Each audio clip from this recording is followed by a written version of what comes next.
Coba lihat. Hebatnya itu yang namanya persaudaraan. Banyak teman, murah rezeki. Saya selalu bilang begini, saya tidak banyak temanku, tapi temanku banyak. Temanku yang banyak uangnya. Saya tidak banyak uang, tapi banyak teman. Temanku banyak uangnya. Itu di Makassar, tidak pernah laku duit saya. Begitu saya ke pasar, baru turun dari mobil, "Assalamualaikum Ustaz." Dalam hatiku, aman terkendali. Saya mau bayar, dia bilang, "Tidak usah Ustaz." Berapa Ji? "Tidak usah Ustaz." Dalam hatiku, memang itu kutunggu. Saya ke Poltabes, Makassar, perpanjangan SIM. Keluar Pak Kapolres. "Wassalam." "Siap Komandan." "Ada apa Ustaz?" "Perpanjangan SIM Komandan." "Kasar lantas. Bantu ini Pak Ustaz. Yang ku lagi minta uangnya, dosa uang Ustaz kau makan." Selesai Pak. Ayo, banyak teman, murah rezeki. Banyak teman, gampang selesai. Yang ketiga, banyak teman, gampang menang pilkada. Bismillahirrahmanirrahim. Bagaimana rumah tangga Rasulullah? Mari dengar. Itu Nabi. Berapa istrinya Nabi, Bu? Biar itu dia tahu tidak mau jawab. Berapa Ibu? Berapa? 11. Pak, dengar ini Pak. Dari 11 istri Nabi, tidak pernah ada dipanggil namanya. Beliau panggil dengan panggilan kasih sayang di antara 11 itu. Khadijah tidak pernah dipanggil, "Khadijah sini kok." Tidak. Aisyah tidak pernah dipanggil, "Aisyah mari kau." Tidak. Khadijah beliau panggil Ummul Mukminin, ibunya orang Islam. Aisyah tidak pernah dipanggil, "Aisyah sini saya kok." Tidak. Aisyah beliau panggil ya Humairah, yang kemerah-merahan pipinya. Karena memang Siti Aisyah merah delima pipinya. Maka mulailah romantis dalam rumah tanggamu. Hargai istrimu, jangan kau panggil namanya saja, apalagi kau panggil dengan panggilan yang dia tidak senang.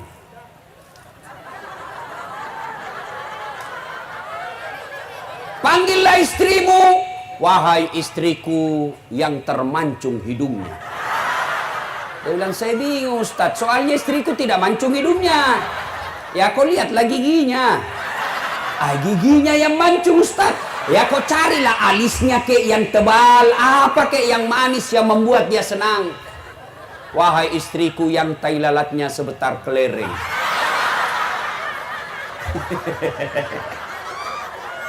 Jangan terlalu jujur. Mentang-mentang istrimu hitam, kau panggil hitam, hitam. Dia bilang istrimu, "Hitam-hitam lahir anakmu."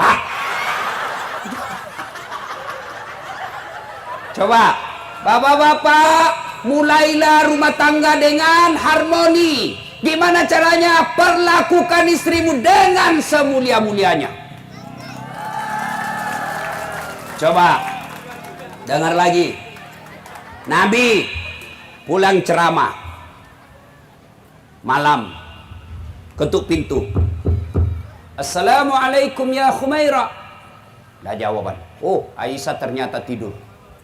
Ketuk. "Assalamualaikum warahmatullahi wabarakatuh." Tidak jawaban. Sampai 3 kali tidak ada jawaban. Apakah Nabi marah? Subhanallah. Nabi buka serbannya, hamparkan di depan pintu. Beliau tidur beralaskan serban, rela kedinginan, padahal beliau manusia pilihan. Yang Allah jelaskan, Muhammad, andai bukan karena engkau Muhammad, saya tidak ciptakan dunia dan isinya. Beliau manusia mulia, tapi tidur beralaskan serban. Kenapa? Tidak mau mengganggu istrinya yang lagi pulas tidurnya. Begitu bangun, istri beliau buka pintu, didapatnya Nabi. Apa Nabi marah? Tidak. Nabi mengambil tangan istrinya lalu berkata, "Adindaku sayang, maafkan saya karena saya terlambat pulang tadi malam sehingga saya tidak bisa memberikan kehangatan dalam tidurmu." Ayo, ini Nabi. Makanya bapak-bapak polisi, hargai itu istrimu. Coba kalau Kaba Ops, Pulang ketuk pintu. Woi, gedut! Buka pintu! Coba. Itulah Rasulullah. Tidak mungkin kita bisa mengamankan persatuan di negeri ini kalau rumah tangga kita saja berantakan.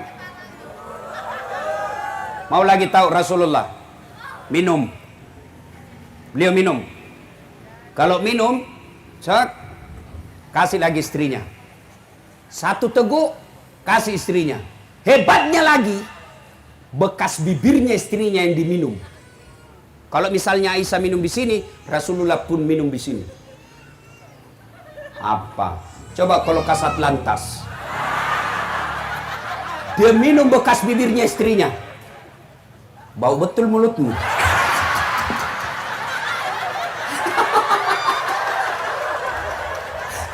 Apa? Ayo, itulah Rasulullah. Makanya jangan kau sengsarakan istrimu. Coba kalau bapak mentang-mentang baru polisi, baru 1 tahun jadi polisi, istri dolo memang kau ini. Apa kau tahu gendut? Coba, jangan ketawa pak, saya serius ini.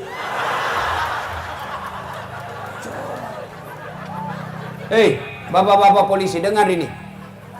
Dengar. Ketika bapak menikah, apa yang bapak sampaikan? Saudara Dasat Latif, saya nikahkan dengan anak gadisku Naura Siddiqiyah Nasrun dengan mahar seperangkat alat sulat tunai karena Allah. Siapa yang bapak jadikan jaminan? Bukan Kapolres, bukan Kapolda. Siapa yang dijaminkan? Allah. Kapolres saja kalau dibilang kau pergi koperasi pakai namaku, tapi jangan kau salah gunakan. Kau belanjalah pakai 1 juta. Ternyata bapak sampai di koperasi, bapak bilang, komandan bilang 2 juta. Marah kan Pak Kapolres, kau salah gunakan amanahnya, dimutasi kau bos. Ini Allah yang kau salah gunakan namanya. Istrimu dihalalkan, Allah halalkan, kau temani tidur, kau terima anak gadisnya orang ready, ada matanya, ada giginya, ada kakinya. Build up. Coba. Lalu sampai di Sintang, dia tinggalkan keluarganya di Jawa. Dia tinggalkan keluarganya di Sumatera. Dia tinggalkan keluarganya di Sulawesi. Datang ke tengah kampung Sintang. Karena taat sama perintah suaminya. Sampai di sini kau sengsarakan anak gadisnya orang. Pantas 30 tahun kau jadi polisi tidak bisa kau bahagia. Kenapa? Kau hianati istrimu. Makanya, dan kalau istrimu minta duit salah, tidak ada. Sekalinya gadis simpangannya, tenang deh, gampang. Jadi mulailah dari rumah tangga. Ya, bisa Bapak polisi? Jangan selalu merasa miskin Pak polisi, jangan. Bapak semua orang kaya. Ada nikmat yang Bapak miliki yang kami masyarakat sipil tidak miliki. Apa? Nikmat sosial namanya. Saya tanya Bapak polisi, Bapak boleh enggak pakai baju seperti saya? Boleh. Bapak boleh enggak pakai songkok seperti saya? Boleh. Malah makin dicintai rakyat. Bapak boleh enggak pakai serban? Boleh. Tapi boleh enggak Dasat Latif pakai bajunya Kapolres? Boleh enggak? Pakai ditangkap ke Ustaz. Polisi gadungan. Itu yang Bapak harus syukuri baju coklatmu. Dan kau hina baju coklatmu bos dengan minta-minta uang di jalan. Tidak selevel itu. Ya. Kau bilang sama orang kaya, kau boleh lebih kaya dari saya, tapi kau melanggar hukum, tidak ada bagian penjara kamu. Itu dong. Benar Pak. Bapak kalau jadi penyidik, coba lihat. Bapak meskipun tamatan SMA, tapi penyidik biar profesor di depanmu, nggak bisa jalan akalnya. Nggak ada orang hebat di depan penyidik. Tapi kalau Bapak punya integritas. Jangan marah Pak. Jangan marah. Saya suruh kau undang Kak. Nah ya. Ibu mau punya suami seperti Rasulullah seperti tadi? Betul mau? Pertanyaan buat ibu, sudahkah ibu seperti istrinya Nabi? Tenang kok Pak, saya bela kok sekarang.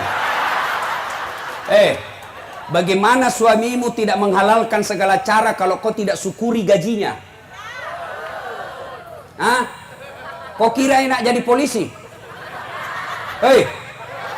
Kau kira enak jadi polisi? Di jalan minum asap, dihina masyarakat, dimaki-maki masyarakat, sampai di kantor dimarah lagi sama komandannya. Tidak pernah benar. Siap salah komandan, siap salah komandan. Ditendang pantatnya, siap salah komandan. Sampai di rumah kau marah-marahi lagi. Dongok, kenapa kau tidak lawan? Apa mau dilawan? Nah, dia Kapolres.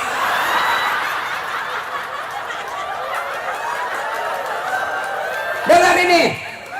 Bu, ibu kira gampang jadi laki-laki? Beberapa hari yang lalu saya di bandara, ada bapak-bapak yang ngurut refleksi. Pak, apa pendidikan bapak yang terakhir? Saya sarjana, Ustadz. Kenapa mau jadi tukang ngurut? Tidak ada kerjaan yang bisa saya lakukan, Ustadz. Saya tidak tega lihat anak sama istri saya lapar.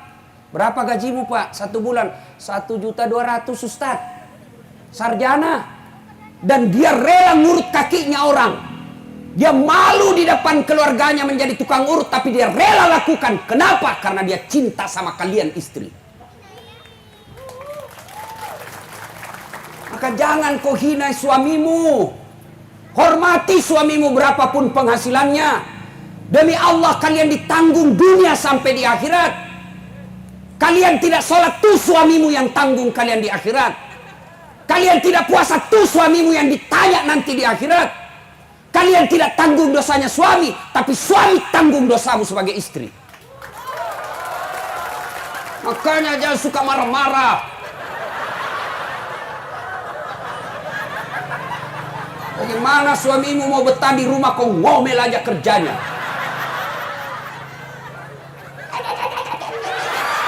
Baik kalau kau cantik, bau keteknya terdampak. Malam ini kita habisi ibu-ibu yang suka gomel, suaminya dijadikan tahanan kota. Baru 1 jam, di mana kau, Pak? Ada di Polres. Di mana kau? Ada di dengar semua orang. Bikin malu-malu kau. Video call dulu. Lihat kau ini. Ini semua ini kelakuannya ini. Bu. Bu. Mau suamimu jadi polisi yang baik? Berawallah dari kalian. Kasih semangat. Dia pulang kantor, ada laporan dia dimarah-marahi, kau support dia. Sabar bang, memang begitulah jadi pegawai. Bapak syukur bisa polisi. Berapa banyak orang jadi pengangguran. Coba lihat temanmu yang SMA. Berapa banyak jadi pengangguran. Kalian alhamdulillah. Tenang bang. Begitu dia duduk, kau peluklah dia sambil menyanyi. Bila kamu di sisiku. Tenang perasaan suamimu. Dia capek, marah-marah. Kau peluk lagi. Insaflah. Ya. Hargai itu suami. Ya. Ibu tahu ndak enaknya jadi perempuan Islam? Ibu kalau ndak sholat, ndak puasa, suami dulu tuh yang ditanya di akhirat. Ditanya dulu. Itu lambat loading itu. Salatullah Mullah ala toha Salatullah Salamullah ala yasin Hadijah. Pulang Nabi terima wahyu usia 40 tahun. Nerima wahyu. Iqra. Nabi menjawab, saya tidak bisa membaca. Iqra, tidak bisa membaca saya Jibril. Dipeluk sampai sesak napas. Pulang, menggigil Nabi, menggigil. Sampai di rumah, 3 hari 3 malam tidak pulang. Lalu Nabi berkata, istriku, saya kedinginan, selimuti saya. Kalau ibu-ibu Bayangkari, 3 hari suamimu tidak ada kabar. Kau telepon tidak dijawab. Malah dimatikan HP-nya. Pulang tiba-tiba, ibu, selimuti saya, bu, dingin. Kau selimuti? Tidak, kau interogasi. Dari mana kau? Dari mana kau? Mana itu HP-mu? Ini semua kelakuannya ini. Maka kalau mau menjadi istri yang baik, hilangkan sakwa sangka. Bagus itu kalau hidupmu tidak pernah sangka buruk sama suamimu. Tenang perasaanmu. Khadijah lakoni itu, tidak pernah buruk sangka sama suaminya. Apapun dia perintah, siap laksanakan. Ini pulang suamimu, HP-nya kau periksa semua. Bagaimana suamimu tidak cepat mati? Iya kan, tanya Pak Dokter, Pak Bupati. Orang kalau selalu tekanan jantung, mati didapat.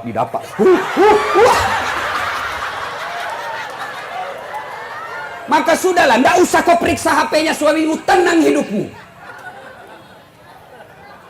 Terpaksa kau dibohongi karena kita jujur, kau marah, lebih kau dibohongi. Besok-besok kau tahu kau dibohongi, ya itulah takdir burukmu. Bu, suamimu kau telepon, tidak ada jawaban, sangka baik kau. Oh, suamiku lagi sholat duha. Tenang perasaanmu. Telepon lagi tidak jawaban. Oh, suamiku berarti lagi rapat sama komandan. Sore ditelepon tidak ada jawaban. Oh, barangkali suamiku lagi tadarus. Tenang perasaanmu. Tiba-tiba masuk WhatsApp, saya lihat suamimu bonceng cewek, cantik betul. Oh, berarti suamiku lagi nge-grab. Tenang perasaanmu. Ya? Ya, Ibu? Ya. Jangan suka ngomel, kasihan itu suamimu. Bu, kita kira gampang itu jadi suami. Dipikir kasihan itu bagaimana penghasilan bisa nambah, supaya anak kami bisa beli baju, supaya istri kami bisa dibelikan emas. Itu dipikir semua suamimu. Maka jangan kau lukai perasaannya, hormati. Alangkah bahagianya kami suami, pergi cari nafkah, rahasia di jalan, kejar penjahat. Istrinya sholat duha, dia di belakang. Selesai sholat duha dia berdoa kepada Allah. Ya Allah, lindungi suamiku. Suamiku penegak hukum. Berikan tunjukkan yang hak adalah hak. Berikan kemampuan melaksanakannya. Tunjukkan yang batil adalah batil. Dan berikan kesanggupan memerangi kebatilan itu. Sudah itu kau SMS suamimu, kau WhatsApp suamimu. Bang, jangan menghalalkan segala cara. Baru saja saya doakan kau sholat duha, mudah rezekimu. Insya Allah apapun penghasilanmu, saya istrimu ikhlas menerimanya. Salam sayang selalu dari istrimu di rumah. Enak.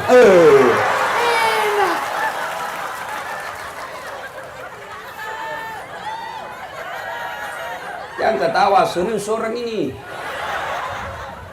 Ya. Enak kan kalau kita pulang disambut masakan kesenangan suami. Maka kalau sifatmu baik, biar suamimu goda siapapun tidak tergoda. Kenapa? Punya bidadari di rumahnya. Kau suamimu pulang tidak pernah cantik. Nonton depan televisi angkat kaki, makan kacang. Remote dia kuasai, angkat ketek menguap. Tidur ngorok. Bagaimana kita tidak cepat mati?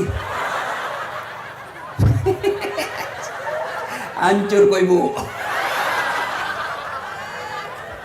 Nah ya, suami muliakan istrimu. Istri muliakan suamimu. Nah, faktor ketiga, didik anakmu dengan sebaik-baiknya. Ya, didik anakmu. Bagaimana caranya Ustaz? Pak, jangan bawa uang haram ke rumah. Kalau anak selalu makan uang haram, kata Nabi, maka jangan heran anakmu nanti besar selalu berpikir yang haram-haram.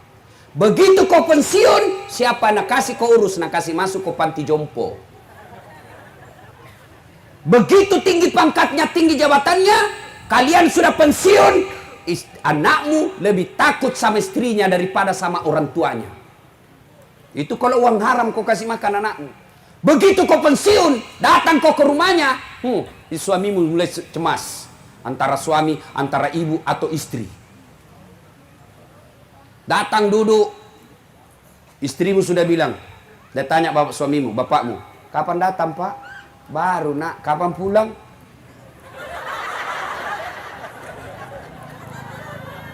Ada di sini suami takut sama istrinya? Ada? Berhenti kau jadi laki-laki. Apa mau takut? Nah, gajimu semua diambil. Belum naik saja itu sudah dia tahu itu perempuan. Dia sekongkol dengan bendahara. Kerjasama tukang cicil-cicil. Habis kita laki-laki. Jadi Ustadz tidak takut sama istri. Ngapain saya mau takut? Cuma istriku lebih berani dari saya. Dia bilang, mengamuk Ustadz. Kalau mengamuk, kenapa kalau dia ngamuk? Dia kasih pecah piring Ustadz. Kalau dia kasih pecah piring, kasih pecah kau satu lusin. Dia kasih pecah gelas, kasih pecah semua. Kenapa? Piring boleh dibeli. Piring boleh dibeli. Harga diri sebagai suami tidak boleh diinjak-injak istri. Takbir! Nah, itulah semua yang takut sama istrinya.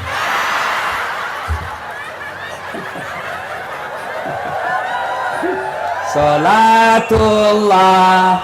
2. Bagaimana dengan semangat kepada tetangga, saudara? Mau tahu perlakuan Nabi kepada tetangga? Nabi jelaskan, bukan bagian dari umatku kalau dia masak masakan, lalu tetangganya mencium bau masakannya, lalu dia tidak berikan tetangganya masakan itu. Coba. Nabi ajarkan, kalau kau memelihara tanaman, bapak nanam pohon, lalu pohon mangga itu nyebrang ke tetanggamu, dia nyebrang ke pagar tetanggamu, maka yang nyebrang halal dia makan tetanggamu, dan kau bukan yang punya yang nyebrang. Jadi bapak tanam mangga, mangga tersebut nyebrang ke pagar tetangga, maka yang nyebrang haknya dan halal buat tetanggamu, bukan lagi kau yang punya. Langsung ada mahasiswa aku tanya, Ustadz, bagaimana kalau istrinya tetangga menyeberang? Itu lain urusan, cilaka. Kau kena pidana itu. Ayo, itulah Rasulullah. Bapak mau, kalau mau ukhuwah persaudaraan kokoh di Sintang ini, syarat mutlak yang harus kita miliki pertama, pemaaf. Tidak bisa persaudaraan tumbuh tanpa pemaaf. Tapi coba Pak Polisi diludahi. Bisa kau diam? Kau aja kau! Kau berani di polisi nih! Kenapa nih kalau kau polisi? Ayo kasih teladan. Apa motonya di tengah semua polisi? Apa? Coba Bapak hafal. Hah? Apa itu yang selalu tertulis di depan kantor polisi? Siap melayani, mengayomi. Apa lagi? Itu. Kan saya bukan polisi. Mengayomi, melindungi, melayani. Coba Pak. Kalau Bapak amalkan ini, Bapak bukan cuma dapat gaji tiap bulan, tapi Bapak akan menjadi penghuni surga. Itulah Rasulullah. Coba kalau Pak Bupati, jangan percaya Pak Dokter, tukang tipu. Jangan percaya tukang tipu. Panggil komandan Satpol PP, polisi setengah.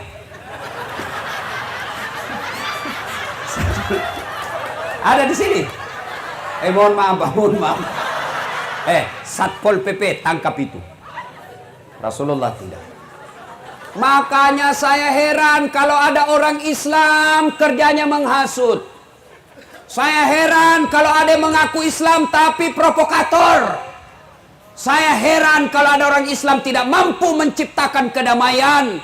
Tidakkah Muhammad sallallahu alaihi wasallam diutus rahmatan lil alamin, rahmat bagi seluruh alam.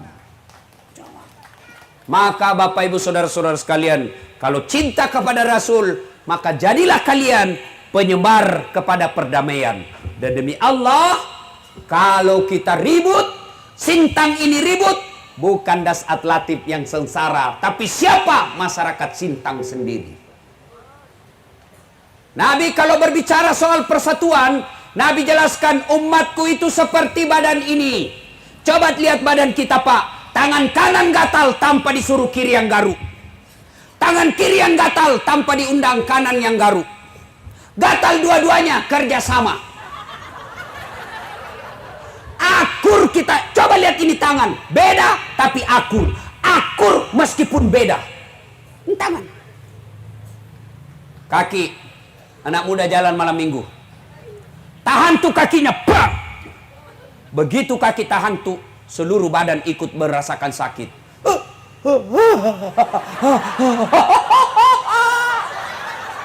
Coba, kakinya tahan tuh, mulut bertahan. Coba, yang kedua, mata mencari. Mana dia? Yang ketiga, mulut meniup. Keempat, tangan mengusap. Padahal kaki yang bermasalah. Tidak ada orang tahan tuh kakinya. Rasa kok jalan lagi, jalan kok lagi. Iya, begitu mestinya di Sintang.